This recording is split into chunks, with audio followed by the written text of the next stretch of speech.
Latest updates ఎప్పటికప్పుడు పొందడానికి Big TV WhatsApp channel follow అవ్వండి. లింక్ డిస్క్రిప్షన్ లో ఉంది. ఇలా మరి ఇన్ని కేసులు పెడుతున్నారు కదా, కేసులు పెడుతున్నారు, రేపు పొద్దున వాటిలో ఏదైనా శిక్ష పడచ్చు. మరి ఇలాంటి పరిస్థితులు వస్తే కేసులు వాళ్ళు పెడతారండి. న్యాయస్థానాలు అంటూ ఉంటాయి కదండి, న్యాయం చెప్పేవి న్యాయస్థానాలు ఉంటాయి. న్యాయస్థానాల మీద మాకు గౌరవం ఉంది. కేసులు ఏముంది, ఏ పార్టీలో వాళ్ళు ఉంటే ఏవో తప్పుడు కేసులు బనాయిస్తున్నారు. ఇప్పుడు శ్రీనివాస్ గారి మీద మొన్న కేసులు పెట్టారు. అప్పుడు ఎందుకు శ్రీనివాస్ గారు మాట్లాడాల్సి వచ్చింది? పవన్ కళ్యాణ్ గారు చెప్పు చూపిస్తే కదా శ్రీనివాస్ గారు రియాక్ట్ అయ్యి మాట్లాడారు. శ్రీనివాస్ గారు ఊరికే మాట్లాడలేదు కదా. సో మరి అది తీసుకొచ్చి మీరు ఇప్పుడు 2 years బ్యాక్ తర్వాత మీరు పెడుతున్నారా కేసులు? మరి మీరు మాట్లాడే వాటికి మరి ఎందుకు కేసులు పెట్టట్లేదని మేము అడుగుతున్నాం. కాదు, మీరు సచివాలయంలో ఎంటర్ అయినట్టున్నారు కదా. అదే అంటున్నాను, మా కోసమనే కదా, మా వైసీపీ కార్యకర్తల తరపున నేను అడుగుతున్నానండి. ఇప్పుడు మీరు మీ మీద సోషల్ మీడియాలో ట్రోల్ చేశారని చెప్పి మిమ్మల్ని మీరు రక్షించుకోవడానికి అని చెప్పి మీరు కేసులు పెడుతున్నారు. మరి మా మీద, మా వైసీపీ కార్యకర్తల మీద, మా మీద మీరు చాలా ట్రోల్స్ చేశారు. చాలా సోషల్ మీడియాలో మీరు వ్యక్తిగతంగా చాలా కించపరుస్తూ మాట్లాడారు. మరి వాటికి ఎవరంటే కేసులు పడతారని అడుగుతున్నాం మేము. మీరు కేసులు పట్టడానికి రెడీ అయితే మా మీద, మీరు వ్యక్తిత్వ హననం చేసిన వాళ్ళ మీద కూడా కేసులు పట్టండి, అప్పుడు సరిపోతుంది. అందుకే కక్షపూరితమైన రాజకీయాలు చేయకండి అని చెప్తాను. మీరు పెట్టిన దానికి కేసు నమోదు చేశారండి? ఇంతవరకు ఏం నమోదు చేయలేదే అడుగుతున్నాను. మరి ఇంత అమ్మాయిగా, ఆడపిల్లగా ఎంత వేదన అనుభవిస్తూ మీకు ఎవిడెన్సెస్ తో సహా ఇచ్చానే, నన్ను ఎంత ఏడిపిస్తున్నారు. నాకు ఆత్మహత్య ప్రేరేపించే విధంగా ఉన్నాయి. ఇప్పుడు నేను చచ్చిపోతే ఎవరండి రెస్పాన్సిబిలిటీ? అంతా నన్ను ప్రేరేపించే విధంగా ఉన్నాయా? మరి మీరు ఎందుకు యాక్షన్ తీసుకోవట్లేదు? ఎప్పుడో 2 సంవత్సరాల క్రితం అంట పవన్ కళ్యాణ్ మీద దువ్వాడ శ్రీనివాస్ గారు మాట్లాడారని ఎంత కేసు పెట్టి అరెస్ట్లు అవి అని చెప్పారు. మరి ఇప్పుడే కదా రీసెంట్ గా నా మీద ఇంత మాట్లాడుతున్నారు. నేను ఎవిడెన్స్ సహా ఇచ్చాను, మరి ఎందుకు మాట్లాడట్లేదు? నేననే కాదు, చాలా మంది ఇదే ఫేస్ చేస్తున్నారు. మా వైసీపీ కార్యకర్తలు అందరూ చాలా ధైర్యంగా ఉండమనే నేను చెప్పడానికి. మహిళలకి ఏదైనా అన్యాయంగా చేసి ఎవరైనా తప్పుడు విధంగా ప్రచారం చేస్తే వాళ్ళ తాట తీస్తానని కౌన్సిల్లో అనౌన్స్ చేశారు హోమ్ మినిస్టర్. మరి దీనిపై కేసు కట్టి నిబద్ధతను మీరు చూపించండి అని అడుగుతున్నాం మేము. పైగా ఇంకో విషయం, ఇప్పుడు రామ్ గోపాల్ అదే ఆర్జీవి గారు చాలా వ్యాలిడ్ ఒక మాట అన్నారు. నేను చెప్పు చూపించాను. ఎందుకు? పవన్ కళ్యాణ్ ఏమన్నారంటే, మంత్రులకి చెప్పిచ్చి కొడతాను, వైసీపీ నా కొడకల్లారా, నా చెయ్యికి అందిన దూరంలో దొరికితే మీకు కొట్టి పడేస్తాను, నీ బ్రతికెంత, నువ్వెంత, నీ బ్రతికెంత. సాక్షాత్ జగన్మోహన్ రెడ్డి గారిని ముఖ్యమంత్రిగా ఆయన ఆడిన మాటలు, జగన్ రెడ్డి అని అంటాం. ఈ మాటలు అనేటప్పుడు జగన్మోహన్ రెడ్డి అనుచరుడిగా, ఆయన మనిషిగా నాకు ఒళ్ళు కాలి బుర్ర వేడెక్కి నేను మాట అన్నాను. ఒక మాట, డిప్యూటీ సీఎం కాదు, నువ్వే కాదు చెప్పు చూపించడం, మాకు ఉన్నాయిరా చెప్పులని తీసి చూపించు. నువ్వంటేనే నేను అన్నా. ఒకవేళ నేను అలా అనటం వల్ల 18/11 2022 సంవత్సరం, 19/11/24 సంవత్సరం, అంటే 2 ఏళ్ళ తర్వాత ఎఫ్ఐఆర్ వేశారు. ఇది అప్పటి నేను అన్న మాటలకి. రామ్ గోపాల్ వర్మ గారు మంచి మాట అన్నారు. ఎఫ్ఐఆర్ వేయాలంటే కంప్లైంట్ ఎవరు ఇవ్వాలి? ఎవరికైతే నేను తిట్టానో వాళ్ళు ఇవ్వాలి. పవన్ కళ్యాణ్ ఇవ్వాలి. పవన్ కళ్యాణ్ ఇచ్చాడా? ఎవడో లఫూట్ గడిస్తే నువ్వు ఎఫ్ఐఆర్ వేసేది పెట్టి, ఇది చట్టమా? నువ్వెవరు అసలు? ఇప్పుడు మీరు నేను వాగ్దానం చేసుకున్నాం అనుకోండి, మీరు నా మీద కంప్లైంట్ ఇవ్వాలి, ఆయన ఎవరు ఇవ్వటానికి?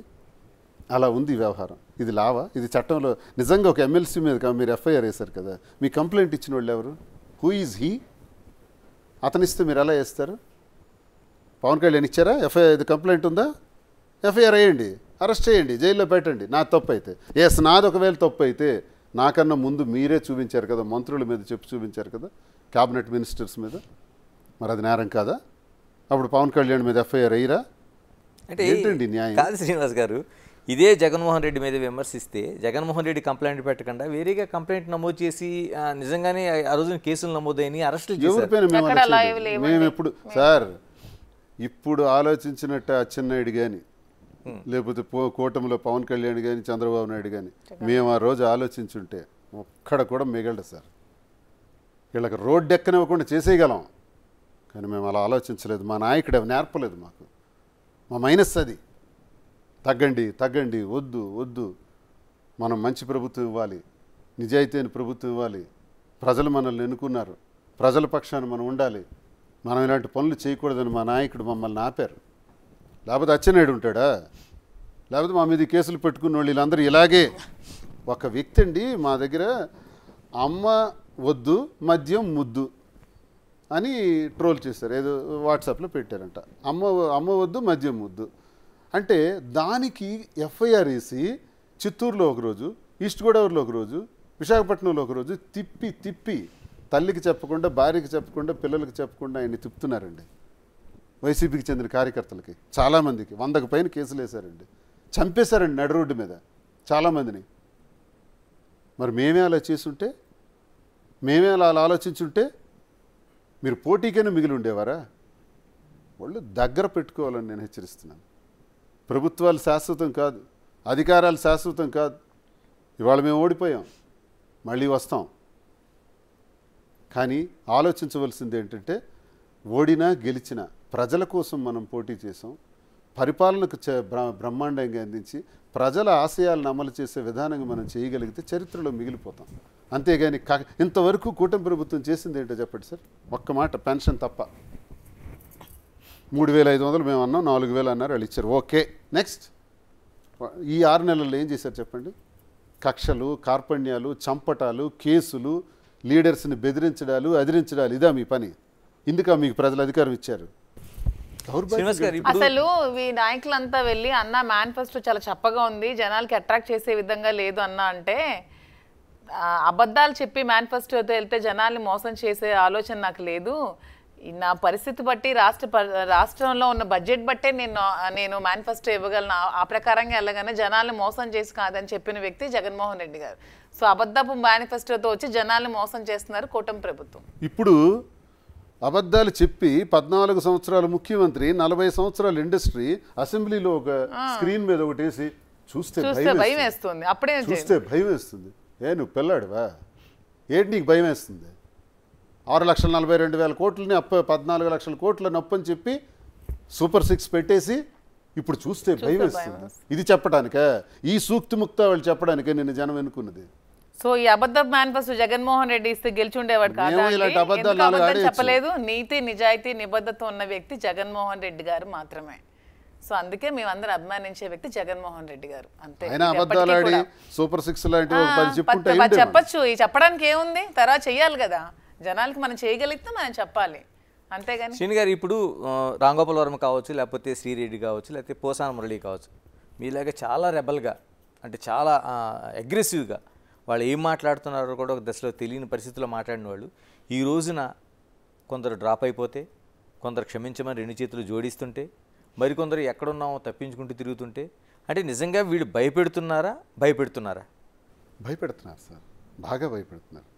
పాపం ఇప్పుడు పోసాని గారు కానీ, లేదా ఆలీ గారికి కూడా ఏదో నోటీస్ వచ్చిందని విన్నాను, రామ్ గోపాల్ గారు, వీళ్ళందరూ సినిమా ఫీల్డ్కి చెందిన వాళ్ళు. సినీ పరిశ్రమలో హుందాగా వెళ్ళిపోయినటువంటి జీవితాలు. వాళ్ళేదో ప్రజాస్వామ్యాన్ని ఏదో ఒక పార్టీకి ఉంటారు, వాళ్ళు ఒక పార్టీకి ఉండి మద్దతుగా నిలబడ్డారు. అది వాళ్ళు చేసిన నేరమా?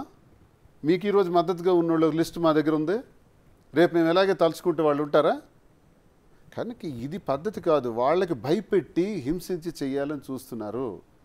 వాళ్ళని ఎంత టార్చర్ చేయకపోతే, మమ్మల్ని కూడా అలాగే కదా, నాకు తెలుసు కదా, నాకు ఎంత పర్సనల్గా, నాకు ఒక ఇప్పుడు 25 సంవత్సరాల నుంచి నా వ్యాపారం మైన్స్, ఈరోజు మైన్స్ ఆగిపోయి 40 కోట్లు లాస్.